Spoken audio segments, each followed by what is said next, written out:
चले मैं आपको अब बताने जा रहा हूँ जो घात हिंदी में जानते हैं और पावर अंग्रेजी में कहा जाता है उसके बारे में मैं आपको बता रहा हूँ। घात हिंदी वाले बच्चों के लिए और पावर अंग्रेजी वाले बच्चों के लिए, इंग्लिश मीडियम वालों के लिए पावर से हम इसको जानते हैं। यहीं पे हम वर्ग और घन की बात करेंगे। हमने वर्गमूल और घनमूल फैक्टर से समझ लिया। अब फैक्टर के काम मेरे खत्म हो गए हैं। मैंने एलसीएम, एचसीएफ, क्यूबिक रूट और स्क्वायर रूट आपको बता दिया। अब मैं नई चीज पे चल रहा हूँ, घात। घात क्या होती है? पावर।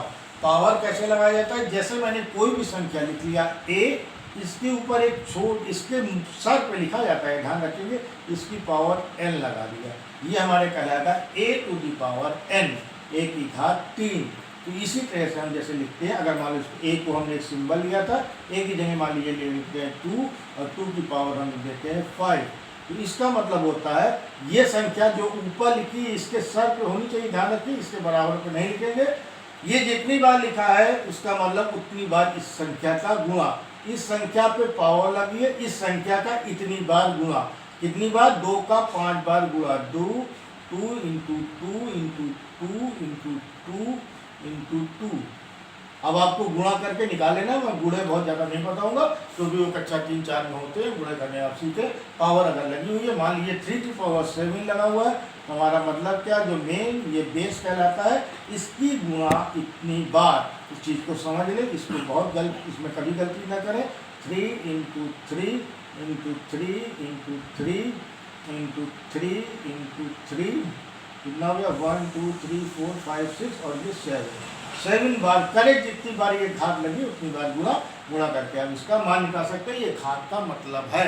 घात पे अब आप कभी कंफ्यूज नहीं होंगे, इसलिए ध्यान रखें, इसके ऊपर लगेगा और इसके सर पे लगेगा, और जो लगेगा उतनी बार उस नीचे वाली बेस संख्या का मल्टीप्लाई होना है।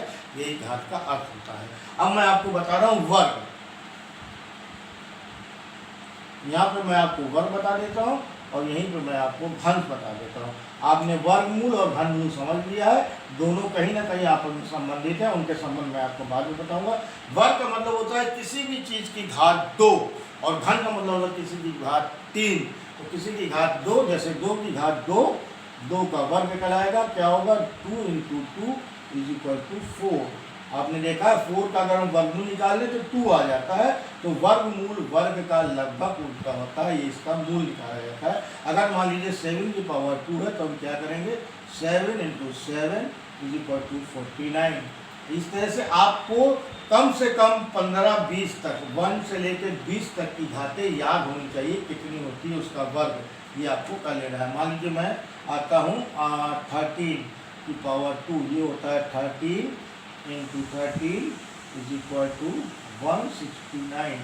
अब मान लीजिए मैं दशमलव का कोई सवाल है तो 1.5 की पावर 2 निकालना है, तो 1.5 इंटू 1.5 225 होता है। और देखिए 2 बार गुणा हो रहा है, इसलिए घात इधर से चलेगी और 2 बार लग जाएगी।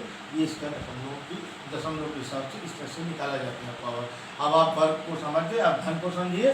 जैसे मान लीजिए हमने लिख दिया 2 की घात 3, क्या हुआ? 2 गुणे 2 गुणे 2 बराबर 8। आपने देखा है 8 का अगर मैंने घनमूल निकाला है तो 2 मिलता है।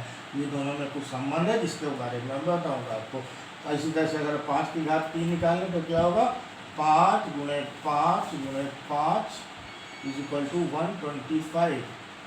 ये हमारा है। इसके बाद अगर हम और चलें तो हम क्या करेंगे? जैसे निकाल लेता हूँ मैं 7। चलिए 7 की घात 3 निकाल लेते हैं, क्या होगा? 7 into 7 into 7 is equal to क्या होगा? 49 इंटू 7 आप कर लेंगे, अगर आराम से कर सकते हैं तो ठीक है, नहीं तो कर लें।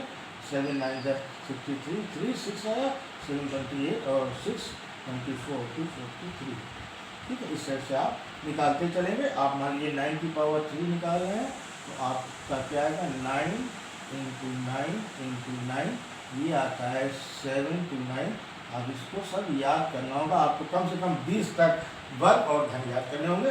एक दशमलव का सवाल बता देता हूँ, जैसे लिखा है 1.1 की पावर 3, ये क्या हो गया? 1.1 इंटू 1.1 इंटू 1.11, नियम वही है, ये आता है 133 वर्ग। आप देख रहे हैं 1 2 3 नंबर, 1 2 3 नंबर दशमलव लगा देंगे, इसकी पावर आ जाएगी।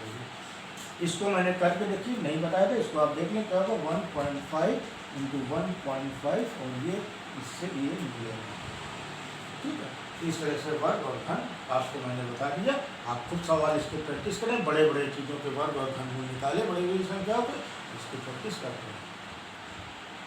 देखिए यहाँ पे 243 आया था, नहीं गलत है, ये 343 होगा, इसको ध्यान रखिएगा जोड़ते समय। देखिए जोड़ और घटाने पे मेरे बहुत ध्यान मत दीजिए, आप मैं जो प्रक्रिया बता रहा हूँ उसको फॉलो करिए। गुणा भाग आपको आता है, अगर कहीं गलती हो तो उसको संशोधित कर लीजिए। एलसीएम में भी कल एक दिन कहीं गलती हुई थी, स्क्वायर रूट की स्पेलिंग लिखने में मैंने गलती की थी।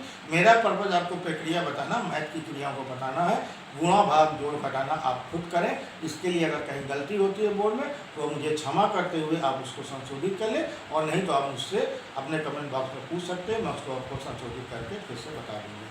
इसलिए गुणा भाग जोड़ घटाना समझाना मेरा पर्पज़ नहीं है, मुझे मैथ के आपको हायर कॉन्सेप्ट समझाने हैं, इसलिए मैं गुणा भाग जोड़ घटाने पे बहुत ज़्यादा ध्यान नहीं देता हूँ, न मैं बहुत इसको वो करता हूँ। ये आपको आना चाहिए, ये बच्चों के लिए, मेरे जैसे लोगों के लिए बड़े कॉन्सेप्ट को समझना और समझाना महत्वपूर्ण होता है, इसलिए ध्यान दें और कॉन्सेप्ट पे देखें।